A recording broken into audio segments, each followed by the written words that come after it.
Hola, bienvenido a esta nueva tutoría. Recíbela y llévala también en tu dispositivo móvil o tableta. Recuerda, somos tutorías.co, comillas. El corazón de un ingeniero materialista late igual al de un común egoísta, pero el corazón de un ingeniero humanista palpita al hacer un mundo mejor, comillas. Como se observa en la figura, el ejercicio planteado consiste en crear un algoritmo que permita hallar el resultado de una carrera atlética entre 5 personas que compiten en 3 pruebas de velocidad. Planteamos la solución en un programa de 27 líneas. En la línea 4 a una variable A la inicializamos con una lista de datos. Recuerde que en Python las listas representan vectores o matrices.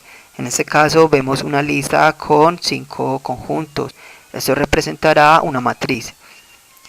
Cada conjunto tiene 3 datos, es decir, 3 columnas. Luego la matriz será de 5 filas, 3 columnas. Cada fila entonces sabemos que es un atleta y cada columna es una prueba. Recuerde que las matrices son estructuras de datos estáticas, es decir, almacenarán información de manera temporal mientras el programa se ejecuta. Es decir, acá estamos reservando espacio de memoria. Recuerde que en Python, si usted desea las instrucciones al finalizar, puede omitir poner el punto y coma. En la línea 5 a una variable tiempo ganador le va a asignar el valor de 200. Este valor se convierte a flotante. Es decir, se hace un casting. Un casting es una conversión forzosa de un tipo de dato a otro. Aquí estamos garantizando que la variable tiempo ganador tome un valor de tipo flotante. Recuerde que en Python las variables no se declaran. Entonces, ¿de qué tipo de datos son las variables? Según la información que almacenen. Como tiempo ganador es una variable que almacenará un dato flotante, entonces se garantiza que sea de numérico flotante, ya que se usará entonces para operaciones aritméticas. Entre la línea 7 a 11 vemos una estructura repetitiva anidada. Recuerde que las estructuras repetitivas permiten ejecutar un conjunto de instrucciones repetidamente, aprovechando así la velocidad de procesamiento de datos de un computador. En este caso vemos dos ciclos for. En la línea 7 la variable x será la variable controladora de este ciclo for y tomará valores de 0 a 4, es decir, un rango establecido entre 0 hasta 5. Mire que la semántica de un ciclo for en Python es diferente a otros lenguajes. En otros lenguajes, la variable controladora del ciclo for tomará un valor de inicio, una condición de finalización y un valor de incremento o decremento. En Python simplemente se establece un rango. Como no hay un tercer argumento en la función range, entonces automáticamente se incrementará en 1. Algo importante a tener en cuenta es que en los ciclos for o ciclos while y también en las sentencias condicionales no se manejan bloques de código por llaves sino por tabulación. Esto quiere decir que todas aquellas líneas de código que pertenezcan a un ciclo for entonces deberán llevar tabulación con respecto a ese ciclo. Y los ciclos y las sentencias condicionales deben terminar con 2 puntos. Por eso línea 7 vemos que una vez establecemos el ciclo termina con 2 puntos. Y en la línea 8 entonces vemos que este segundo ciclo lleva una tabulación con respecto al primer ciclo. Luego con esto se indica que pertenece al primer ciclo. Se ejecutará siempre y cuando ingrese al ciclo. Y este segundo ciclo de la línea 8 también entonces termina con 2 puntos. Y en la línea 10 y 11 vemos dos instrucciones. Entonces mire que las líneas 10 y 11 llevan tabulación con respecto a el ciclo de la línea 8. Luego estas dos líneas se ejecutarán siempre y cuando ingrese al segundo ciclo.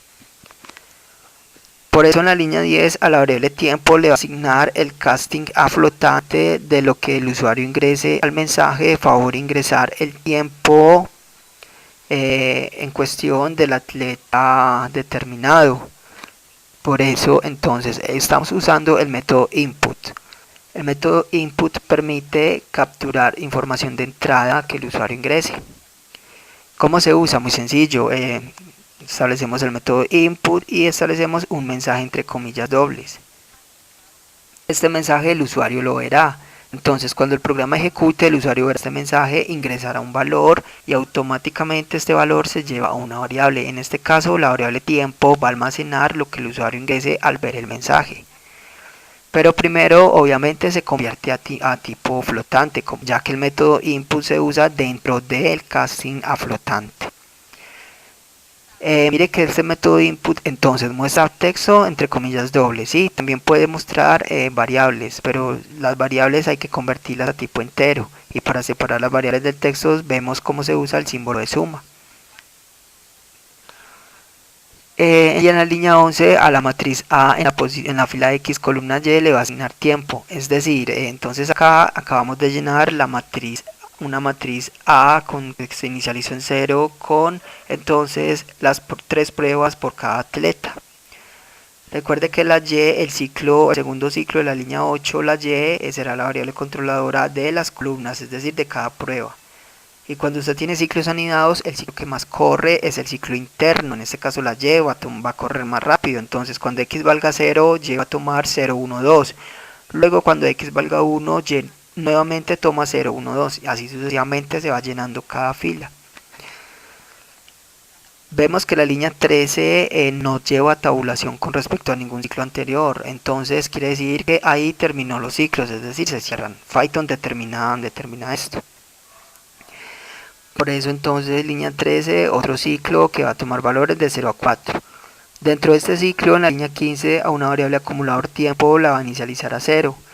Y entre las líneas 17 a 18 vemos otro ciclo for, cuya variable controladora la Y va a tomar valores de 0 a 2, con un rango establecido de 0 hasta 3. Línea 18, dentro de este ciclo entonces a la variable acumulador tiempo le va a asignar lo que tiene acumulador tiempo más lo que tiene la matriz A en la fila X columna Y. Mire que la línea 20 nos lleva a tabulación con respecto al ciclo de la línea 17, luego no pertenece al ciclo. Es decir, al salir de ese ciclo, cuando ya se acumulen los tiempos, es decir, cuando se haya terminado de recorrer los datos de una fila, para hallar el promedio, simplemente entonces línea 20 a promedio le asigna acumulador de tiempo dividido 3. Recuerde que un promedio es la suma de los datos sobre el número de datos. Sabemos que el número de datos será de 3. ¿Por qué? Porque estamos recorriendo la matriz por columnas. Pues por filas, pero cada fila sabemos que tiene 3 columnas. Entonces acumulamos los valores de cada fila, que son 3, y al final los dividimos precisamente por 3.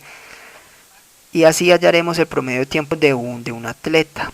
Mire que este valor lo convertimos a flotante, hacemos un casting, los llevamos a la variable llamada promedio tiempo. Y en la línea 22 preguntamos si promedio tiempo es menor que el tiempo ganador, entonces en caso de ser cierto, la variable en la línea 23 a la variable tiempo ganador le asignamos promedio tiempo.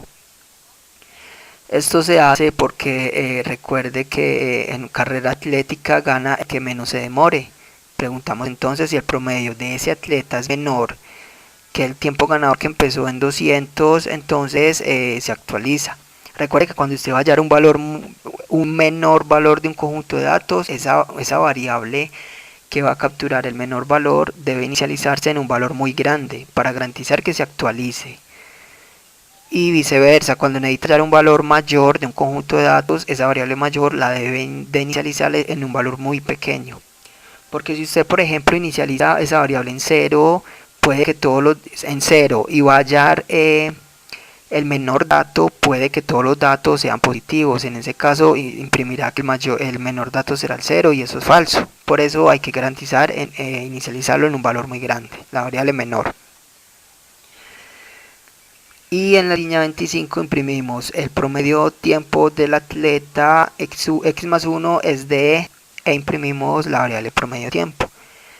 Print, este método que se usa en la línea 25, es un método que permite mostrar información por consola. Se puede mostrar texto o variables. Para separar el texto de las variables usamos el símbolo suma. El texto debe ir entre comillas dobles. Si la variable mostrar no es de tipo string, hay que convertirla a tipo string, ya que el método print solamente recibe string. Vemos que x es de tipo es una variable de tipo entero, y x más 1 arroja un resultado de tipo entero, luego eso se convierte a string.